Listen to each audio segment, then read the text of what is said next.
Dr. Tianna Conte is a unique blend of mystic and scientist.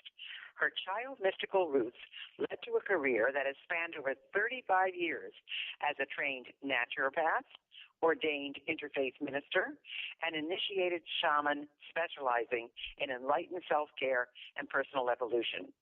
Her passion is in integrating ancient healing wisdom and cutting-edge technologies in energy medicine.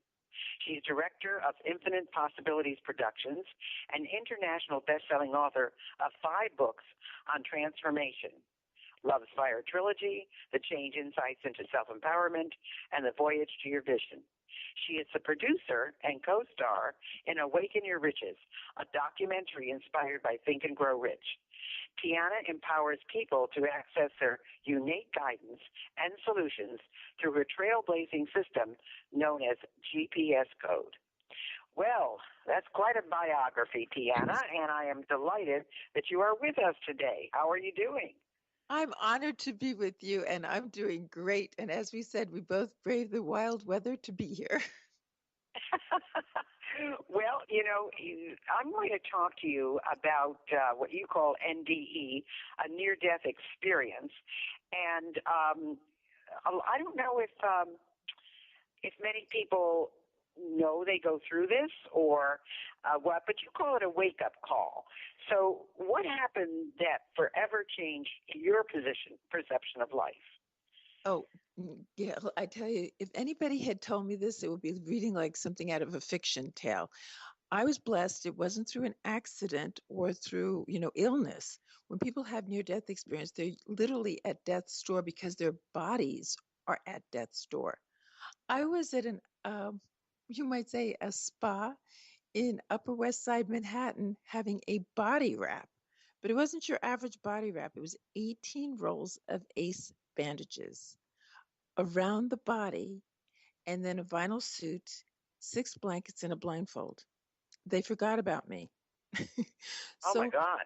yeah. So even though I was extremely, I was de-stressing. So now I say, well, death is the ultimate de-stressor. But putting humor aside, what happened was my heart went into a very strong arrhythmia and then heart failure. And I had the most incredible experience of my life, where so many things that I, even trained as I was as a doctor and a shaman and a therapist, I started seeing how we don't get the whole picture. And I've been saying that after the near-death experience, everyone's life is like a giant puzzle box. And guess what? We have all of the pieces. We just don't have the cover box. And that for me was life-changing, in that the events that are going to happen, but how we perceive and embrace it makes all the difference into the experiences of our life's journey. So if I can, Gail, there's just a little tidbit that might help people understand. I was asked, as people may have heard in near-death experiences, did I want to experience a life review? Now, of course I said yes, but it wasn't a life review just of all my events. They categorized it under 2 different categories.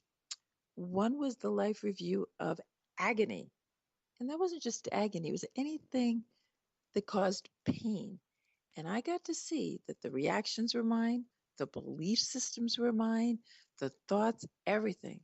However, if I just allowed it to pass through, have my feelings, but pass through, there was a gift in every upheaval. And then for ecstasy, it was the exact opposite. It's such a life vibration that we often forget it. So in that, they had me use the senses, anchor it down so you can relate to it. So wow. it was just, well, yeah. How did they find you? I mean, when did they must have discovered you just in time. Well, what was interesting is I think there was I call a near-death experience a sneak peek into our soul's blueprint, because that's what I feel I received. Because before they even realized that they had forgotten about me, I had already come back. It's like the experience had been the experience, and then somehow I came back, and in all these layers. It felt like all the layers of conditioning. But I remembered one thing: we're free. We're beings of light. We're vibratory beings. And all of a sudden, don't ask me how, but before they even found me, I was back and I was removing my, those ace bandages. But I was so expanded, so full of love that even the obvious, you forgot about me, and the fear and the anger that would come wasn't even there. I didn't even know it had been a near death experience. It wasn't until years later that Raymond Moody, the doctor who actually coined the word and talked about life after death, we were having dinner and he said, Deanna, that wasn't a near death like experience. You had all of the signs of a near death experience, every one of them. And I was like, wow, I thought it was bad when I got locked in a doctor's office. They forgot about me, and so, and if it wasn't for the cleaning crew, I could never have gotten out of there that night. But what you did was really amazing. Now, you are talking now. We're in the first quarter of this year. What kind of secrets or shortcuts can you share on how to create a dream list or jumpstart what they want to do this year? Well, this is beautiful. Forget the resolutions. If everybody out there listens, resolutions. Yeah, I don't believe in resolutions either, Tiana, so we're on the same wavelength there. Go ahead.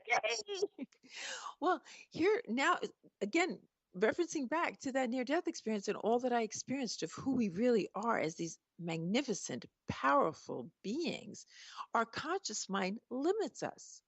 And when you do a resolution, it's the conscious mind with its subsequent belief structure that outpictures it. That doesn't work. The exact opposite is what works. Go feel into your heart. The frequency of the heart is greater than the brain. And that's the gateway to the soul.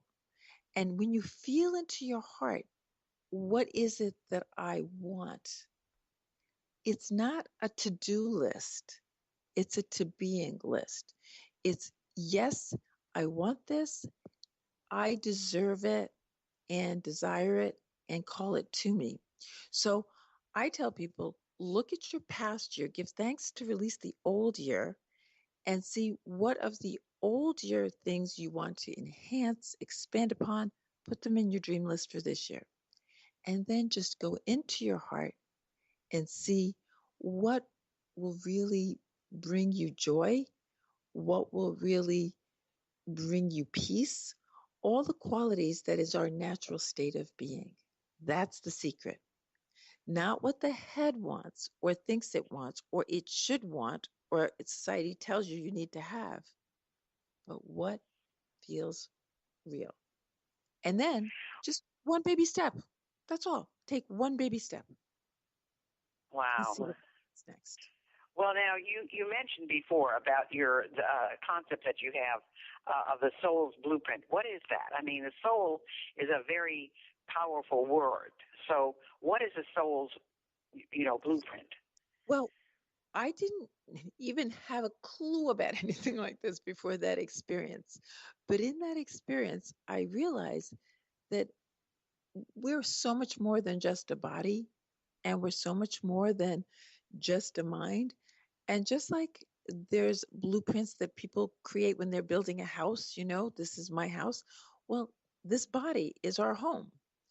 And we come in with, what can I say, a design plan, for lack of a better word, of our wiring or how we're meant to be, who we're meant to be, how we could be the best versions of ourselves, so that the soul, which is our true essence and nature, and our personality match up, align with each other. I used to say I was a spa shaman because spa for me meant soul personality alignment. And your soul is that part of you that laughs, that loves, that is at peace, and that can navigate things in ways you can't even imagine if you just let go into that trust of the unknown. And therein lies the challenge. Wow. Well, now, what about the GPS code that you were talking about. What is that? Well, this is interesting. Again, after this experience, I was told back in 1995 that this work and what I experienced was to be passed on. Now you're going to get a kick out of this, Gail. I promptly started to study the near death and how to create that experience for people. And my then fiance looked at me and says, "Honey, I'll support you in anything, but no, you're not going to be giving people an experience in the near death." And I'm like, "Why not? They'll come out different. They'll realize a new way of being, a new way of living." He says, "One word, liability." I'm like, "Oh."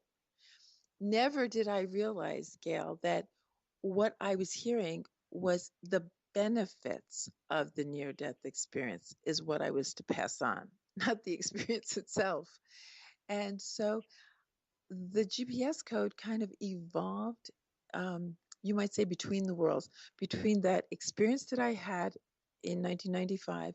And then when my husband passed away, the portals between the dimensions have remained open for us. And he came to me one day before he passed away and said, "You know, uh, I found the secret of the universe, the cosmic joke that I've been seeking." And I said, "What is it? What is it?" He says, "Picture a stretch limousine and you think you're the driver, but you're really in the back seat. Put your feet up, let the driver drive, and enjoy the ride." Well, he was laughing, laughing, laughing. And I'm like, "Okay, I didn't really get it." I mean, do you get what he was talking about, Gail, when I just give you that one little vignette? I'm not sure. Yeah, I'm not sure. I wasn't at all. Now he But passes it away. meant to you. It meant something to you later on, right? Exactly. I'm telling it because that became the rudiments of the GPS system. And notice Wow. GPS like a car, this is like the GPS for your soul. It's simple steps, real simple steps that are almost deceptively simple, but they're a system that followed together will have that soul, God nature, higher self, whatever you want to call or one calls higher power, being the driving force in one's life so that the personality can enjoy the ride. When you hit those bumps and bruises and whatever, if there's a guiding force, you move through them a lot easier. And so, Well, it's interesting because when my husband passed away, I still hear him. It was 8 years ago, and I still hear him uh, doing certain things. In other words, when I do certain things, I just know exactly what his comment would be to me. And then I laugh hysterically because I just hear him saying it. And one of the things, for example, is when I stop to make a turn, and there's cars coming the other way, but there's still enough time to make the turn. And he'll always say, he always said to me, "What are you waiting for, an invitation?" And every time I'm at my left-hand turn and I'm not turning, I'm always hearing, "What are you waiting for, an invitation?" And it's so true, that the messages that we're given during our life with someone come back, and we hear them in all kinds of different ways. But you also talk about 5 gears. Now, I don't know what they are, 5 gears, and how they can benefit the quality of life so they can navigate their own code. What are those gears? okay, this is the fun part because, as I said, I wish, even though I had the near death experience and I had that message from William, it's only recently that they became so clear. And here they are, they're deceptively simple. The first is have a conversation with that part of higher power that one relates to. It's not about religion, it's whichever higher power, whichever spiritual source. Then be honest with what the problem is. Don't offer the solution. So you just set the current location. Then the first step is express the pain.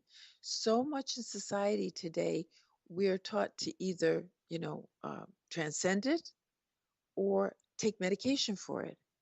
But pain is pain. And see, this links back to the near death experience. I heard experience the pain, go through it, get your would haves, could haves, and should haves up. You just get it up because it's in the cells.